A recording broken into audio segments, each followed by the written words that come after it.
Fala galera, beleza? Então estamos começando aqui nosso curso aí para o concurso do ISS São Luís. Um curso direcionado aí para a banca FCC. Nós iremos fazer uma revisão dos tópicos e resolver questões aí focadas aí no seu edital aí para o seu concurso. Claro, nós iremos ver aí a tendência aí de todas as questões aí da FCC. A FCC ela tem um padrão de questões, ela cobra determinados assuntos aí que é certeza que estarão aí na tua prova. Com certeza nós teremos questões de fluxo de caixa, de distribuição do lucro, aquela parte de dividendos, de teste de recuperabilidade, de imobilizado. Então nós vamos exaurir aí, toda a parte revisão teórica e focar aí nas questões aí da banca. Beleza, pessoal? Então não vamos perder tempo. Essa parte inicial nós vamos fazer mais rápida, que eu estou partindo do pressuposto que você já estudou contabilidade, seja aqui no portal, seja em outro curso. Mas nós vamos dar uma passada aí em todos esses conceitos básicos iniciais aí da contabilidade. Beleza? Então vamos lá. Primeira questão aí, o objetivo da contabilidade que se concretiza pela obediência aos princípios que dirigem os seus procedimentos e que se reflete nas demonstrações que lhe cabe elaborar, denomina-se, ele tá me falando do objetivo da contabilidade. Isso está lá nos conceitos básicos, não é comum a FCC cobrar esse tipo de coisa aí na prova de fiscal, por exemplo, mas a gente vai falar. O objeto da contabilidade é o patrimônio esse entendido como um conjunto de bens, direitos e obrigações. O objetivo da contabilidade vai ser o quê? Vai ser fornecer informações para auxiliar os usuários da contabilidade na tomada de decisões. Então a grande coisa da contabilidade é evidenciar esse patrimônio. Certo? Então até muitas vezes é confundido como finalidade e objetivo. Certo? Então, se falasse um objetivo meio da contabilidade é controlar esse patrimônio, com o objetivo fim, com a finalidade de evidenciar, de fornecer informações úteis para auxiliar os usuários na tomada de decisões. Então, ele vem aí como objetivo escrituração, não, mensuração, consolidação, planejamento, não, é o de quê? De evidenciação. Portanto, primeira questão aí, evidenciação. Questão de número 2, aqui nessa parte inicial a gente vai ter umas questões aí, mais antigas pra gente trabalhar aí essa parte, que a gente não tem tido muitas questões atualizadas, mas logo aí em seguida a gente vai estar aí com questões de 2018, 2019, pra gente brocar aí nessa prova. É incorreto afirmar, ele quer a alternativa falsa. A situação de passiva descoberta ocorre quando o valor do passivo exigível da sociedade é superior ao montante dos bens e direitos que compõem o seu ativo. No lado esquerdo nós temos o ativo, do lado direito nós temos a parte das obrigações, nós temos o passivo exigível e o PL. A situação de passivo descoberto é quando o passivo exigível é maior do que o ativo. Nós teremos o ativo desse jeito e o passivo exigível maior. Ou seja, vai ter uma parte do passivo exigível que não terá cobertura do ativo. Por isso que nós chamamos essa situação passiva descoberto, passivo sem cobertura lá do ativo. A situação de passivo descoberto ocorre quando o valor do passivo exigível da sociedade é superior ao montante dos bens e direitos que compõem o seu ativo. Perfeito, verdadeiro. No balanço patrimonial, as contas do ativo são classificadas em ordem crescente do grau de liquidez. Falso, falso, falso. É ordem decrescente. Lá no ativo, a lei 6.404, tá lá. Ela fala que em ordem decrescente do grau de liquidez. E as contas do passivo, elas estão lá em ordem decrescente de exigibilidade. Mas só fazendo uma ressalva o seguinte, a lei ela só fala isso em relação ao ativo. Por que ela não fala em relação ao passivo? Porque o passivo nós temos o passivo exigível e o PL, que o PL a lei trata como passivo. E o PL não tem exigibilidade, ele não é exigível. Então, quando a doutrina fala o ativo em ordem decrescente de liquidez e o passivo em ordem decrescente de exigibilidade, ela está tratando o passivo como sinônimo de passivo exigível, certo? A lei não, ela não fala isso. Por quê? Porque ela trata o PL como passivo e o PL não é exigível. Beleza? Então no balanço as contas são classificadas em ordem crescente não, em ordem decrescente do grau de liquidez, enquanto as contas do passivo são classificadas em ordem decrescente aí do grau de exigibilidade, portanto, a alternativa aí falsa é a letra B de bola.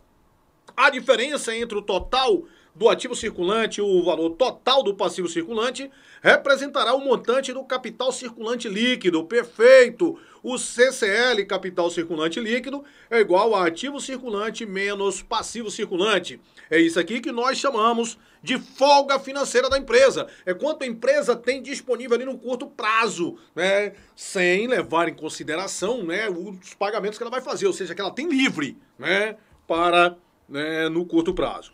Beleza, né? Portanto, isso correto aí, esse é o conceito de CCL. O objeto e o campo de aplicação da contabilidade são, respectivamente, o objeto da contabilidade é o patrimônio, perfeito. O campo de aplicação da contabilidade, a azienda, né? O que são aziendas? São entidades econômico-administrativas. Como assim, Silvio? Toda vez que você tiver um patrimônio e sob aquele patrimônio tiver uma administração, aquilo passa a ser campo de aplicação da contabilidade.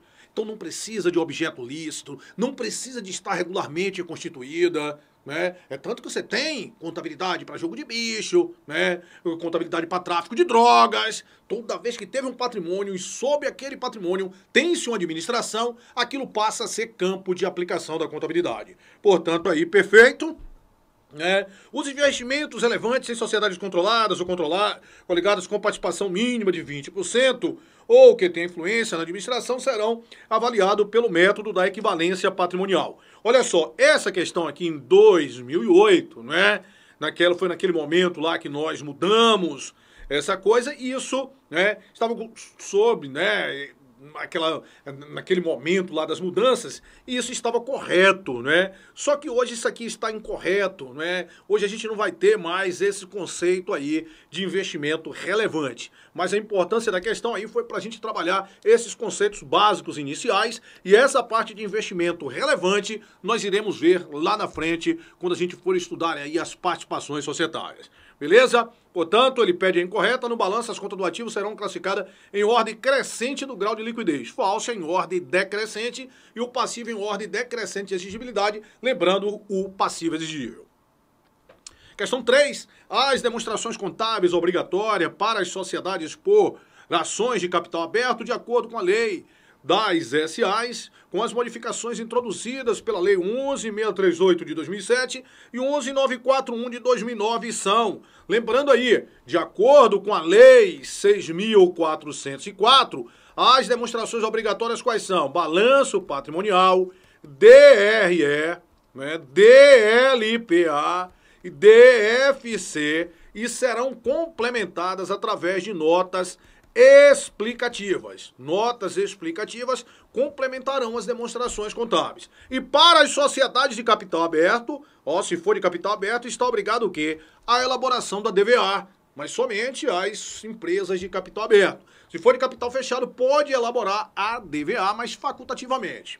Olha só, agora vem a própria lei, ela dispensa as sociedades de capital fechado que tiverem PL abaixo de 2 milhões tiver IPL abaixo de 2 milhões, de elaborar a demonstração de fluxo de caixa. Então, a demonstração de fluxo de caixa é obrigada para todas as sociedades de capital aberto e a de capital fechado que tiver IPL acima de 2 milhões.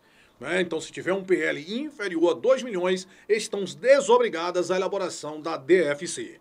Beleza, mas nós temos um pronunciamento que é o chamado CPC 26, que vai tratar aí das demonstrações contábeis, e de acordo com esse CPC 26, e olha só,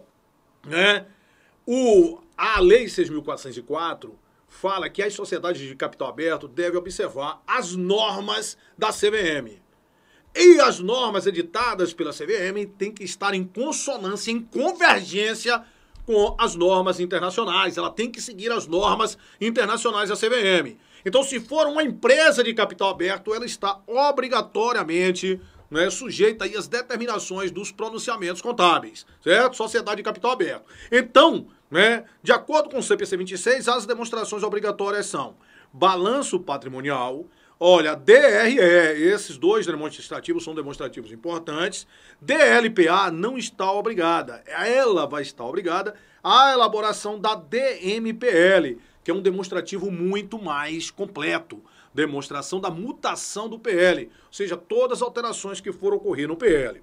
A DFC, ela vai estar obrigada, DFC, Beleza? Aqui surge uma nova demonstração, que é a DRA, demonstração do resultado abrangente. Ou seja, são as mutações que vão ocorrer no PL que não são decorrentes de transações com os sócios na qualidade de proprietário. Ali a gente pode ter, né, um ajuste de avaliação patrimonial, ajuste acumulado de conversão, uma variação com reserva de reavaliação. Isso vai estar lá nesse demonstrativo chamado DRA e que tem sido um dos demonstrativos da moda aí da FCC na cobrança das provas. Nós vamos estudar nos mínimos detalhes aí a DRA, né? O próprio pronunciamento diz que faz parte do conjunto completo das demonstrações as notas explicativas. Então, de acordo com o pronunciamento, as notas explicativas elas compõem o conjunto completo das demonstrações. E a própria também DVA para as sociedades de capital aberto. Certo? Então, né, ficar atento aí que existe aí essa diferença da lei em relação aos pronunciamentos contábeis e as sociedades de capital aberto estão obrigadas, por determinação lá da CVM, de seguir aí essas normas internacionais reproduzidas no Brasil aí através dos pronunciamentos contábeis. Beleza? Então, tranquilo. Aí vamos aqui, questão de número 3.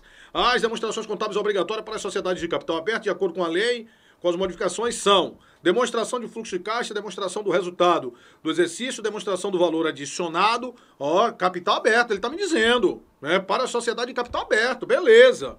Balanço patrimonial e demonstração dos lucros ou prejuízos acumulados, beleza. De acordo com a lei 6.404, são essas aí mesmo, DFC, DRE, DVA, DLPA, né? E faltou ali, né? Estaria incompleto. Não, tá aqui. Balanço patrimonial, DRE, DLPA, DFC e DVA. Então está correto de acordo com a lei mesmo. É isso aí mesmo, são as demonstrações. Agora, de acordo com o pronunciamento, conforme nós vimos, não estaria obrigatório a elaboração da DLPA, porque essa seria substituída pela DMPL. Além disso, estaria obrigatória a elaboração da DRA. Demonstrações de origem de aplicações de recurso, não, né? Portanto, falso. Balanço ou balancete não é demonstração obrigatória, não, né?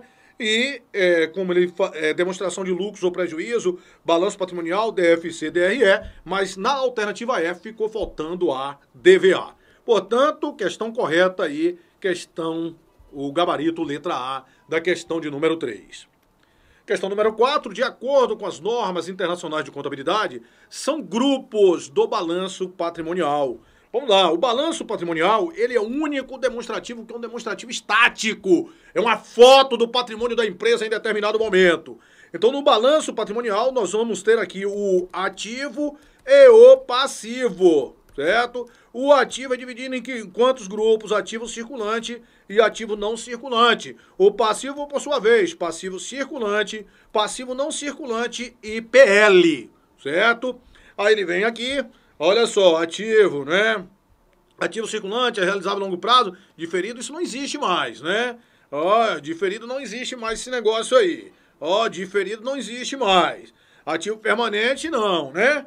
Aí tá aí, passivo não circulante, passivo circulante e PL.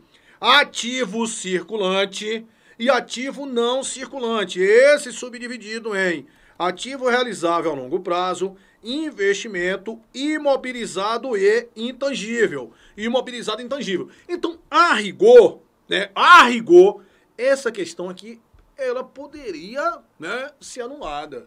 Certo? Por que poderia ser anulada? Porque isso aqui, os grupos só são 5.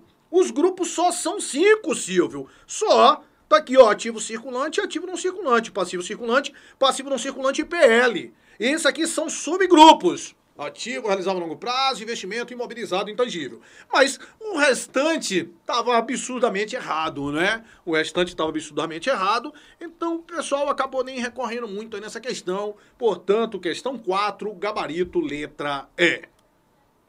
Questão 5. Considere as seguintes informações.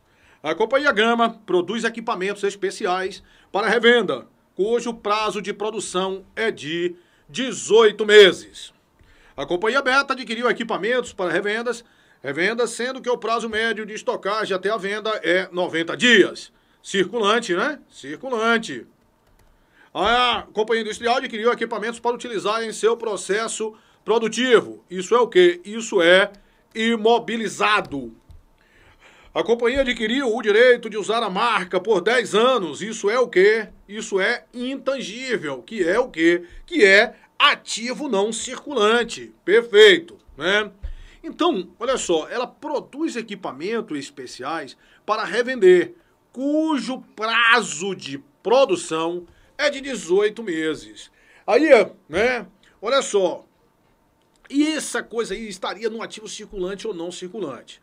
Olha só, no ativo circulante vai estar tudo, né?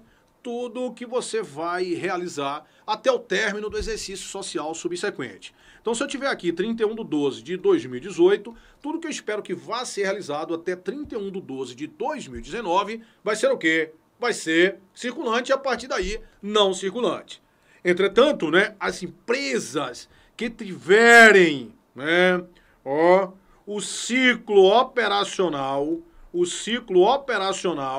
maior de que um ano, isso vai influenciar nessa classificação do que é circulante e não circulante. Olha só, ciclo operacional, ele não influencia em exercício social. O exercício social vai de 1 ano, a data do término é fixada no estatuto, só em 2 situações você pode ter uma duração diversa, que é na constituição da companhia e se houver alguma alteração estatutária. O ciclo operacional, ele vai influenciar da classificação que é circulante e não circulante. Então imagina você que você tem uma empresa de ciclo operacional 3 anos. Então, tudo que for realizável em até 3 anos vai ser o quê? Vai ser circulante, só após 3 anos que vai ser não circulante. Beleza? Ok. Então aqui o resto ficou claro, né? Circulante, mobilizado, intangível. Mas aqui a gente tem a companhia Gama produz equipamentos especiais para revenda, cujo prazo de produção é de 18 meses. O ciclo operacional de uma empresa é, por exemplo, uma indústria, que ele está me dizendo ali, né? Produz, indústria. Então ela vai adquirir a matéria-prima, da aquisição da matéria-prima, produzir aquilo ali, vender e receber, certo? Isso aí, então essa empresa, o ciclo operacional dela vai ser maior de que 1 ano, certo? Vai ser maior de que 1 ano. Então a classificação vai estar de acordo com o ciclo operacional. Se pegou e vendeu, né?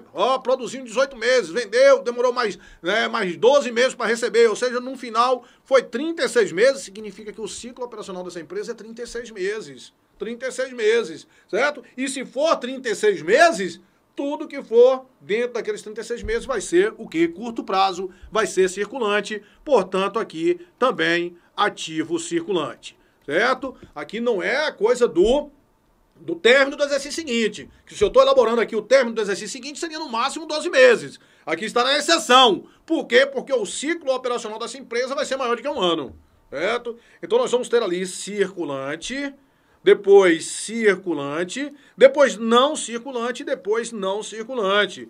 Portanto, alternativa correta e letra C. Questão 6. Considera os elementos patrimoniais de uma sociedade anônima de capital aberto em 31/12/2014. Direito de uso de uma marca por período de 10 anos. Isso é o quê, Silvio? Intangível.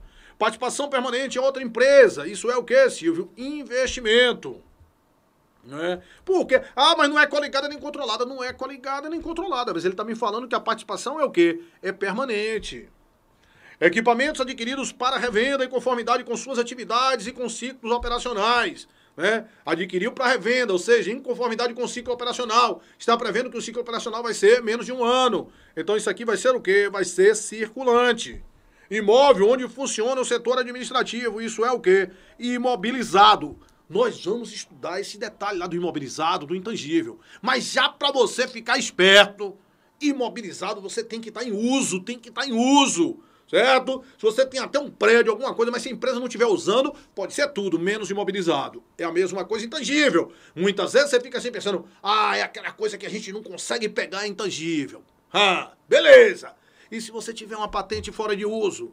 Né? Para que seja intangível, tem que estar em uso. Para que seja intangível, tem que estar em uso. Se estiver fora de uso, não vai ser intangível. Seria, no caso, investimento. Então, aqui no caso, imobilizado, né? Então, direito de uso de uma marca por período de 10 anos, intangível, beleza. A participação permanente, isso vai ser o quê? Investimento, beleza. É equipamento adquirido para revenda, isso é estoque, né? Estoque, se é estoque, vai estar lá no circulante, perfeito. Imóvel onde funciona o setor administrativo da empresa, isso é o quê? Imobilizado. Portanto, a alternativa correta aí da questão de número 6, alternativa letra A. Questão 7. Considere os elementos patrimoniais apresentados a seguir. Terreno onde foi construído. Só pra gente, isso aqui, esse tipo de questão, é pra gente, né, dar uma revisada aí nos grupos de conta, grupos e subgrupos de conta. Terreno onde foi construído o estacionamento para os clientes da empresa. Então está em uso. Se está em uso, isso aqui vai ser o quê, Silvio? Imobilizado. Só pode ser imobilizado. Perfeito. Adiantamento a fornecedores cujo pago para entrega de mercadorias é de 90 dias. Adiantamento a fornecedores, se liga. Fornecedores é conta de passivo. Adiantamento a fornecedores, você adiantou. Então você vai ter o quê? Um direito de receber a mercadoria. É conta de ativo. Clientes é conta de ativo. Agora, se for adiantamento de clientes, aí já vai ser conta de passivo. Clientes lhe adiantou dinheiro, você tem uma obrigação ou de prestar um serviço ou de entregar uma mercadoria. Então, adiantamento a fornecedores, isso é ativo. Ativo o quê, Silvio? Circulante. Por que ativo circulante, Silvio? Porque ele me falou aqui do prazo de 90 dias. Então, ativo circulante. Morreu já. Provisões trabalhistas de longo prazo. Provisões, né, pessoal? Provisões, nós vamos estudar aqui nos detalhes, mas provisões já para você ficar esperto. Provisão é todo passivo. Então, se é provisão, esse de acha é um passivo. E como é de longo prazo, isso significa que é um passivo o quê? Um passivo não circulante. Provisão de longo prazo, passivo não circulante. Perfeito. E ações de tesouraria? Ações de tesouraria é conta do PL, conta retificadora aí do PL. Portanto, a alternativa correta aí, letra B de bola. Ok, questão 8. Uma empresa industrial é proprietária de 3 imóveis evidenciados em seu balanço patrimonial, sendo que os objetivos definidos pela empresa para cada um são: imóvel 1 está sendo utilizado pela empresa para suas atividades administrativas, ou seja, ó, utilizado, está em uso. Se estiver em uso, é o quê? É imobilizado. Beleza, imobilizado, Silvio, tá aqui. Imóvel 2 é mantido pela empresa, mas não está sendo utilizado em suas atividades. Atualmente está alugado para terceiros. Ah, então ele não vai estar. Se não está em uso, não é imobilizado, ele está alugado. Isso aqui é o quê? É investimento. Imobilizado, investimento. Beleza. Aí ele fala, né, lá o imóvel 3 ainda é mantido pela empresa, né? Ainda é mantido pela empresa, mas está destinado para venda. Está destinado para venda, vai vender aí, né? Corresponde ao prédio onde a empresa concentrava anteriormente suas atividades administrativas. No entanto, a empresa, né? No entanto, ele me fala aí que a empresa não iniciou um programa firme para localizar um comprador e concluir o plano de venda. Ou seja, ele é um ativo não circulante. Se ele tivesse iniciado esse procedimento para procurar, né, para localizar o comprador e concluir o plano de venda, aí ele seria classificado como ativo não circulante mantido para venda. E esse ativo não circulante mantido para venda é classificado no ativo circulante, certo? Ele seria classificado aí no ativo circulante. Mas como ele não foi, né, não teve esse propósito, ainda não iniciou o programa firme e venda, nós vamos classificar aí no realizável a longo prazo. Portanto, alternativa aí, letra C, da questão de número 8. Questão 9, já falando aí de escrituração contábil, é correto afirmar que as contas. Vamos lembrar aqui das técnicas contábeis, ó. As técnicas contábeis. Quais são as técnicas contábeis? Tá lá, Silvio, as técnicas contábeis nós temos escrituração, que vai ser o que? A escrituração, um registro de todos os fatos que vão alterar o patrimônio da empresa. Seja essa alteração quantitativa, seja essa alteração qualitativa. Isso é a técnica da escrituração. Nós vamos ter as demonstrações contábeis, que vão ser os relatórios, que vão permitir a comunicação entre a contabilidade e os usuários aí da contabilidade. Nós vamos ter a auditoria e a análise de balanço. Essas são as chamadas técnicas contábeis. Então ele fala, em relação à escrituração contábil, é correto afirmar, né? Beleza, então a gente está vendo aqui a escrituração, isso todo tratado da Lei 6.404, que essa escrituração ela vai ser feita em registros permanentes, ou seja, livros que vão ser mantidos pela empresa, registros permanentes, em obediência à legislação comercial e à Lei 6.404, certo? Vai obedecer ao regime de competência, aos métodos ou critérios contábeis uniformes no tempo, certo? Isso vai ser a escrituração. Então ela fala representação. É correto afirmar que as representativas de ativo da entidade aumentam por crédito, exceto as redutoras que aumentam por débito. Então vamos lembrar, as contas do ativo na escrituração, né? As contas do ativo, elas têm saldo devedor. Né? As contas do ativo têm saldo devedor. Por que tem saldo devedor? Porque quando você vai para o saldo da conta, você esquece a coisa patrimonial e presta atenção na conta, né? Então, lá no ativo, as contas representam o quê? Os devedores da empresa. Então, se você tem aqui clientes, essa conta representa um devedor da empresa. Cliente X deve para a empresa. Então, as contas do ativo têm saldo devedor. As contas do ativo têm saldo devedor não é porque o ativo é ruim, não. É porque lá estão representados os devedores da empresa, certo? Então, se as contas do ativo têm saldo devedor, se as contas do ativo têm saldo devedor, significa o quê? Que ela vai ter saldo do lado esquerdo. Se elas têm saldo devedor, significa que gosta de débito, né? Então, se elas têm saldo devedor, elas vão aumentar de saldo com débito e diminuir de saldo com crédito, né? Então, ele diz que representativa aumenta por crédito. Falso. A conta do ativo aumenta por débito e diminui por crédito, certo? As do passivo aumenta por crédito e diminui por débito. Do PL funciona igualzinho ao passivo.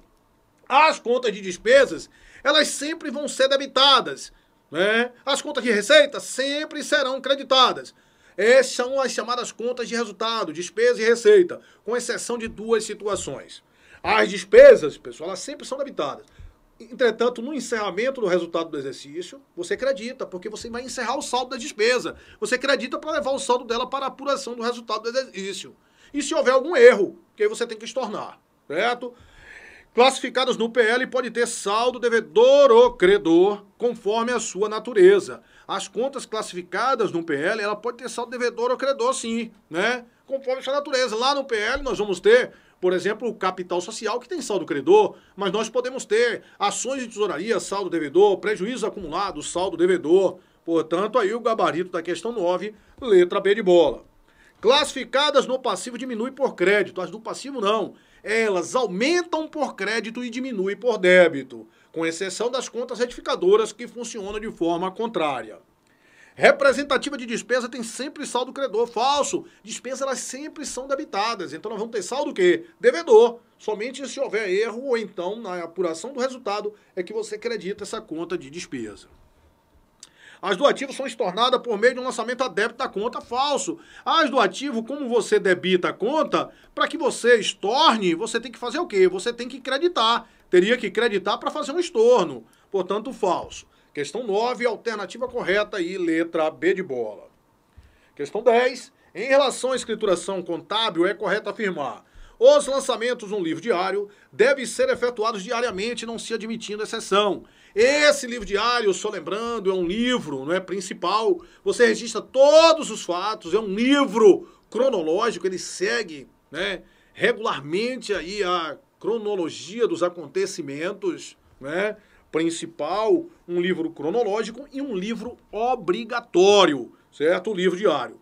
Esse livro, normalmente, eles vão ser feitos, os lançamentos diariamente, mas eles podem ser feitos através de partidas de um prazo maior. Eles podem ser feitos, os lançamentos semanalmente, quinzenalmente, e é admitido no máximo aí as partidas mensais, um período de no máximo 30 dias. Então ele fala que os lançamentos no diário devem ser efetuados diariamente, mas admite exceção. Ele está me dizendo não admitindo exceção.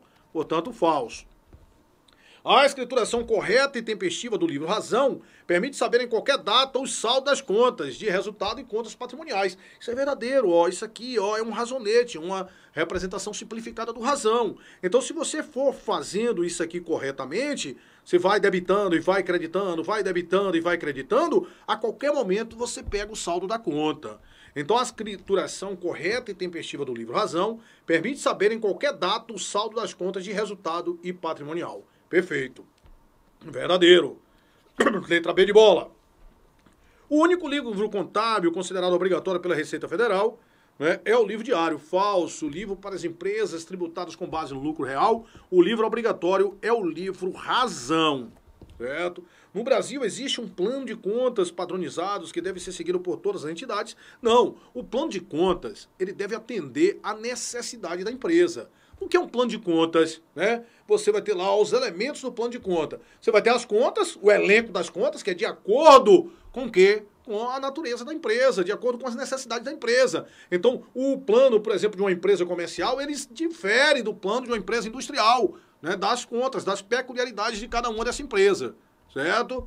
Então você vai ter o elenco das contas e o manual das contas. No manual nós teremos a função e o funcionamento dessas contas. Por exemplo, banco conta movimento, representa os numerários da empresa que estão em poder da instituição financeira. Essa que é a função de banco conta movimento. E o funcionamento, como é o funcionamento? Quando é que essa conta é debitada, quando é que essa conta é creditada? Beleza? Perfeito aí. Segundo normas do Conselho Federal de Contabilidade, a escrituração contábil somente pode ser efetuada em sistemas informatizados, falso, pode ser, né, manualmente, mecanicamente, né? Tudo isso aí, portanto, falso. Alternativa correta, letra B de bola. Só lembrando, né, ó, a escrituração, você tem a escrituração no diário, livro obrigatório para todas as empresas, livro principal e livro cronológico. E no Razão. O Razão também é um livro principal. Você registra todos os fatos lá no Razão, que é diferente do livro caixa, que você só registra o que alterar o caixa. O livro inventário, você só vai registrar o que for alterar o estoque. O livro diário e razão são livros principais. Eles registram todos os fatos. O livro diário, o livro obrigatório, né, para todas as empresas. O livro razão também, aí um livro obrigatório para as empresas tributadas com base no lucro real. Beleza? E o que é que acontece, pessoal? O livro diário é um livro cronológico. O livro razão ele vai ser um livro sistemático. Você vai ter uma ficha do razão para cada conta. Uma ficha para caixa, uma ficha para veículos. Agora, ali dentro da conta, aí segue a ordem cronológica. Então, o livro razão, primordialmente, ele é um livro sistemático. Agora, secundariamente, ele vai ser um livro cronológico. Porque ali dentro do razão, dentro da ficha, ele vai obedecer à cronologia. Quando falar, por exemplo, se ele te perguntar, uma prova, perguntar os elementos do lançamento, aí é diário. Diário sintetiza o lançamento. Então, os elementos do lançamento nós vamos ter local e data, conta debitada, conta creditada, histórico e valor. Elementos do lançamento, você tem que visualizar o diário. Agora, se ele falar elementos da conta, aí você tem que visualizar o razão. Você tem uma ficha para cada conta. Elementos da conta, o razão. Aí o razão como é? Título, data, histórico, débito, crédito e saldo. Certo? Título, data, histórico, débito, crédito e saldo. Isso é uma ficha do razão, que a gente pega e simplifica e faz um razonete, aquele tracinho ali. Aquilo representa, né, os elementos lá do razão, ou seja, a conta debitada, a conta creditada e o saldo. Certo? E o título, né? E o título da conta. Beleza, pessoal? Então, tranquilo, né? E aí a gente termina nosso primeiro bloco de nosso curso aí 100% aí focado na FCC. Vamos dar um tempinho e a gente volta já já.